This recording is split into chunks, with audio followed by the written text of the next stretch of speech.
Negative তো একদমই ভাবা যাবে না।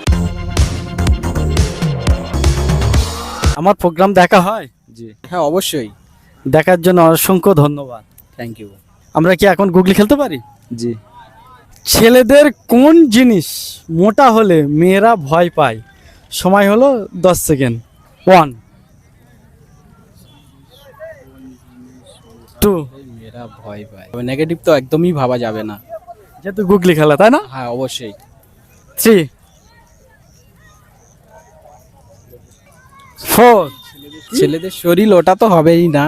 ছেলেদের শরীর বেশি মোটা হলে আর কি মেয়েরা মানে ভয় পায় আর কি, 5 ওটাই হবে মনে হয়। 6 আমার তো মনে হচ্ছে এটাই। 7 উত্তরটা এখনো আমাদের সঠিক আসেনি। 8 9 তাহলে বলতে পারবো না। 10 পাস। দাদা ভাই পাস বলেছে। আমরা কি অডিয়েন্স কি উত্তর দেয় কমেন্ট বক্সে দেখে নিতে পারি? অবশ্যই। অডিয়েন্স তোমরা যারা আছো কমেন্টে জানিয়ে যাও এটা কি উত্তর হবে। আপনাদের একটি লাইক একটি কমেন্ট আমাকে উৎসাহিত করে আরো সুন্দর সুন্দর ভিডিও নিয়ে সামনে আসার জন্য।